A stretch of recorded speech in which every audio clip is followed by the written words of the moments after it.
when they blow, when they have money, they will not remember you that gave them free skill. They'll be like, Pashiha, let me go and give the money to somebody else. Why should you be wearing glasses when you're in your 20s? And something is wrong with my eyes. I cannot see.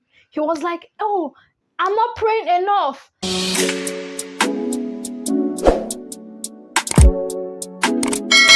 Hi guys, welcome back to my channel. My name is Adin Jokeri. So for the month of February, I decided to do like a 20s series. The quality of our life in our 20s will determine what our life will look like in our 40s. So the habits we have now, those are the things we are going to take into our 30s, take into our 40s. So today's topic is going to be like some habits I feel like if you have them, you should let it go. They're actually for children, like they're for teenagers. Only teenagers that do all of these things I'm going to be talking about. So habit number one is oversharing. Like oversharing is not good. If you have the habit of wanting to tell everybody you meet like what's going on in your life, I'm not saying you should be secretive, right? I'm just saying that you shouldn't like be an oversharer. Some people, their oversharing habits, it's so bad that they even go online like to just share everything that's going on in your life. Oh, this is my boyfriend, I did it, my dad is, my dad bought me, I have this in my car, blah, blah, blah, and all of that. It's not good. We should stop oversharing. Yes, like I used to be guilty of like wanting to overshare, like because I feel so comfortable, or because I'm like free spirited. I don't even think evil of people because I don't think evil of people. So I just feel like, oh, because I don't think evil of you, so you shouldn't be thinking evil. So I want to tell you, like from experience, I've known that like, you shouldn't do that. When you overshare, you take away your mystery. Haven't you met this type of people that they don't really talk much about themselves, like they just mind their business? Like there's just this thing that like drags you, like if you wonder what's going on with this girl, with oversharing, it gives you the opposite. Like it breeds see finish. People will start disrespecting you. You start having unsolicited advisors in your life just because you're telling them everything that is going on in your life. They just feel like, oh, they're in the position to want to advise you. And then when it comes to finance, like you start telling people, okay, how much is in your bank account, how much you earn and all of that. Some people will just automatically feel like, hey, she told me how much is in her bank account, she told me how much she's earning, so now it's time for me to bill her. That's what I'm saying. Like personally, I've stopped telling people how much I earn or how much is in my bank account, or even how much I used to buy a particular thing, especially when it comes to my hair or anything. Why? Because you don't know the mindset of the person you're sharing that information with. If there's no reasonable reason for you to tell the person, oh, I use 20k to make my hair, shut your mouth. You shouldn't say it. Because you don't know if this person has like a mindset that I cannot use more than 3k for my hair. Yes, there are some people that they are just like, they're like, oh, I cannot spend more than 3k for my hair. Then when they hear that somebody else spend maybe 20, 50k on their hair, they're like, they'll not start feeling like, are you mad? Like you're wasting money. So that is it, because you don't know the mindset of the other person. So you shouldn't overshare. But then maybe if you have close friends that you trust, you could tell them some things like that. But like even in your friends, it's not everything you tell them. Like there's some things that are just meant for you and God. So this leads me to my second point. If you're this type of person that you always expect freebies, you should stop it. So I'm going to give you a story, right? So sometime last year, I traveled from Abuja, Nigeria to go see my younger sister, right? In Kaduna. So her hair was like unkept. So I was not like, why haven't you made your hair? She was like, she doesn't have money right now to make her hair, but she's saving up to make her hair. So then I asked of her friend Y. Okay, let's just say her friend name is Y, right? Because Y has been the one making her hair like since they were little girls. So I was like, hey, what of your friend Y? She was like, Y is now a big girl. She's now charging money for her hair. I was like, okay, is there anything wrong for Y to be charging money for her hair? She was like, so my younger sister was like, she's now going to save up money. And when she has money, she's going to go and take the money, give it to somebody else to make her the hair she wants. And at that point, I was like, I was like, no, that mentality is wrong. It's an entitled mentality. Because somebody is your friend, you shouldn't just always expect them to like start doing free stuff for you. Oh, because you have a friend that can make nails very well. Anytime you go to her shop or you need like a service, you're expecting her to do the nails for you for free or even at a discounted price. If you're this type of friend, you should stop it. That habit is bad. This is my advice to you. If, for example, you have a friend and you render a service, and anytime your friend comes and that person wants like free stuff from you, or they want it like in a discounted price, maybe your service is like, let's say 100k, and whenever they come, they're like, oh, do it for 20k now, do it for 5k now, we not friends. Your friend is indirectly telling you, see girl, I do not value your services. I do not value your skill. Like, they are degrading your skill. So if you're a friend, like, learn to patronize your friend. Learn to pay full money. If your friend is charging 100k, learn to pay for that service and stop always like expecting freebies. And let me tell you something. Let me just tell you a hard truth to maybe service providers. Okay, let's say example, right? I'm your friend, right? So maybe you can edit, or you can do screening, you can install tiles, you can do one of these skills, right, that people need in life. You can sew. And then I'm now a broke girl. Maybe I'm broke now. Then I come to you like, I'm like, hey friend, do this thing for me now. When I blow, I'll be... The truth is that when that your friend, or when I blow, 90% of the time, those type of friends, when they blow, when they have money, they will not remember you that gave them free skill. They'll be like, Pashiha, let me go and give the money to somebody else. Just know that. So friends, I'm not saying don't do free things for your friends, but learn to ask your friends, learn to ask your family members for the money you deserve, for the money worth that service. And if you're a friend, learn to bring out money from your pocket and pay your friend, because your friend will eat. Bills are piling up. She will not eat or drink thank you, or he will not eat or drink thank you, or anything. Like, learn to patronize your friend, because your friends will eat, they'll buy new clothes, they will go out, they have family to like cater for. Stop always expecting freebies. So this leads me to my third point, is being an hoarder. I've met some people in my life that they like hoarding things. Like, they don't want to let go, because they feel like, oh, if I let go of this thing, I will not have again. Like, I have this money, and how can I spend it? Like, if I spend this money, I'm going to go broke. Like, if I give out this clothes, I will not have again. Like that, if you have that mentality of hoarding, it's not good. It's a bad habit. I feel like hoarding comes from a place of like scarcity mindset. And even in business, to when like maybe a businessman tends to like hoard something, because it still comes from a place of scarcity. Like when he knows that, oh, in a few more days, this thing is going to go scarce, so I'm going to buy it for like plenty, then I'm going to hoard it. When it's scarce, I'm going to let it go and then sell it in a higher price. That one is business, we understand. But I'm talking about our personal lives. Like, you just hoard things, you don't want to let go. Hoarding is a product of scarcity mindset. Like some of you, so I know somebody here watching me, you have wardrobe full of clothes that you have from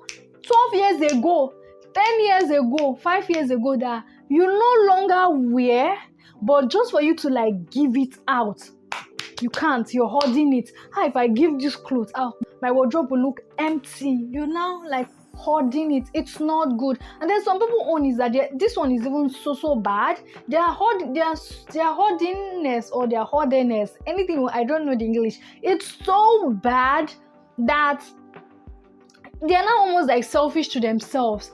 Some of them don't have money in their account. They are hungry, they will not bring out that money and eat. Or they are sick, they will not bring it out because they feel like, if I let go of this money, I will not have again. While some people own is that they'll be hoarding their money, or they'll be hoarding their things, and then they're expecting that, this person will give it to me. Like, if you're this type of person, any category you fall in, like, let it go. And you see this person that hoard clothes, like your wardrobe is full of clothes from 10 years ago, 20 years ago. Like, you have clothes that you had when you were 20 and now you are 25, or now you are 30 or 35. You still have them.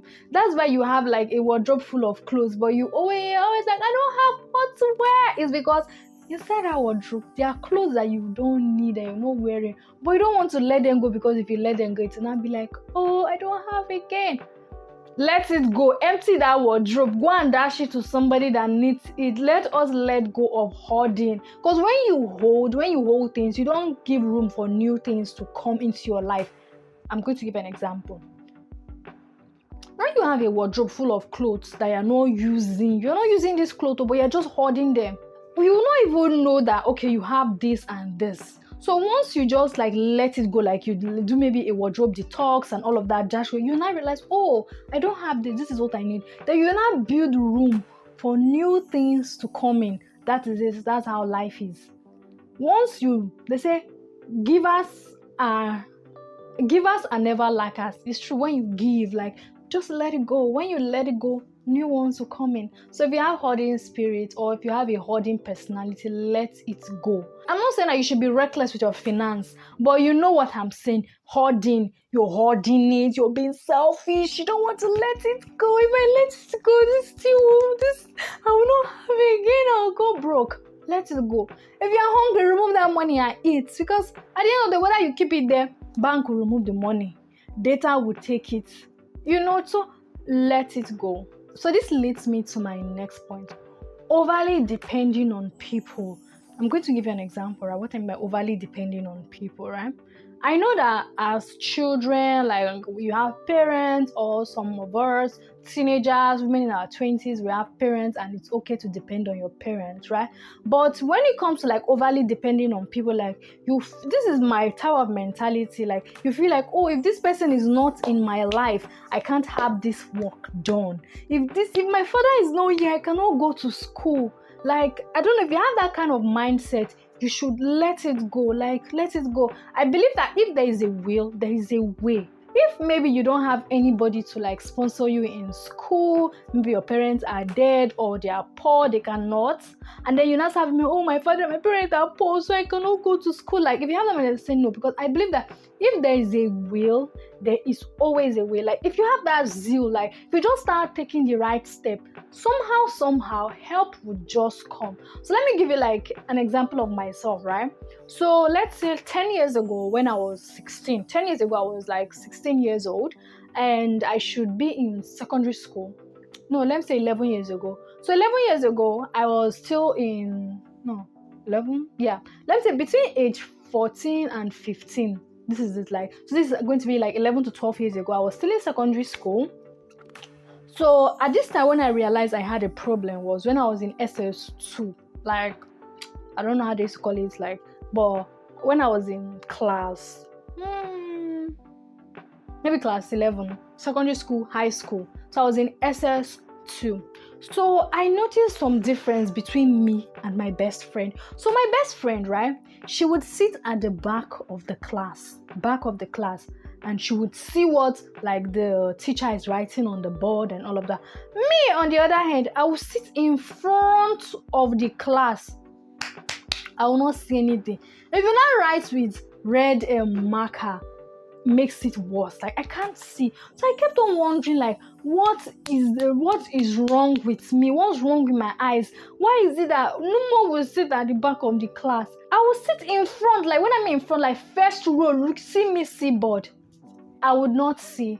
So I just kept on like wondering what was it. And then voila. So some eye doctors came to the school, like they wanted to run like eye test and all of that. So I just felt like, okay, do you know what? Let me opt in for it. Let me see what's wrong. Why is it that no more can see and me I cannot see? So when I went for the eye checkup, then I realized that, the reason why was because I was having myopia, right? I went home and I told my dad that I wasn't seeing. My friend was like, why would I be saying I'm not seeing? It's because I'm not praying enough. Like, I kept on telling them, like, I wasn't seeing, like something was wrong with my eyes.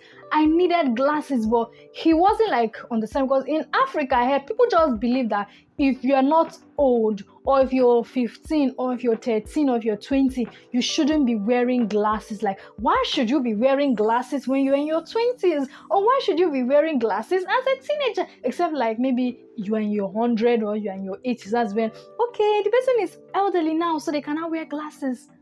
So I kept on like, Daddy, something is wrong with my eyes. I cannot see.